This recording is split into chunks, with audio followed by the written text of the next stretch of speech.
দুর্গাপুজোর কিছুদিন পরেই আসে আরেকটা দেবী পুজো, জগদ্ধাত্রী পুজো। লালচে আভা, সিংহবাহিনী দেবী আর শহরের অলিতে গলিতে আবারও উচ্ছ্বাসের জোয়ার। কিন্তু জানেন কি জগদ্ধাত্রী পুজো কেন করা হয়? কে এই দেবী জগদ্ধাত্রী? জগদ্ধাত্রী শব্দের অর্থ যিনি জগৎকে ধারণ করেন, অর্থাৎ এই দেবী হলেন মহাশক্তির প্রতীক, যিনি পৃথিবীকে রক্ষা করেন অন্ধকার ও অহংকার থেকে। পুরাণ অনুযায়ী একবার দেবতারা অসুর দমন করে নিজেদের শক্তিতে গর্ব করতে শুরু করেন। তখন দেবী দেবতাদের শিক্ষা দিতে নিজের এক নতুন রূপে অবতীর্ণ হন, জগদ্ধাত্রী রূপে। তিনি বুঝিয়ে দেন শক্তি কেবল আমাতে, ঈশ্বরী শক্তিতেই নিহিত। ঐতিহাসিকভাবে দেখা যায় নদিয়ার মহারাজ কৃষ্ণচন্দ্র রায় দুর্গাপুজোয় অংশ নিতে না পারে পরে দেবীকে সন্তুষ্ট করতে জগদ্ধাত্রী পুজো শুরু করেন। তখন থেকেই নদিয়ার চন্দননগর, শ্রীরামপুর, কৃষ্ণনগর সহ পশ্চিমবঙ্গের বিভিন্ন জায়গায় এই পুজো জনপ্রিয় হয়ে ওঠে। আজও চন্দননগরের জগদ্ধাত্রী পুজো আলোর সাজে মণ্ডপে আর শিল্পকলায় বিখ্যাত সারা রাজ্য জুড়ে। জগদ্ধাত্রী পুজোর আসল বার্তা খুব গভীর। আমাদের ভেতরের অহংকার, লোভ আর অন্ধকারকে জয় করতে হবে নিজের ভক্তি ও জ্ঞানের আলোয়।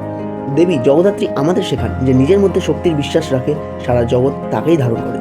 তাই জগদ্ধাত্রী পুজো কেবল এক দেবী পুজো নয়, এটা আত্মশক্তির, শান্তির আর বিশ্বাসের উৎসব।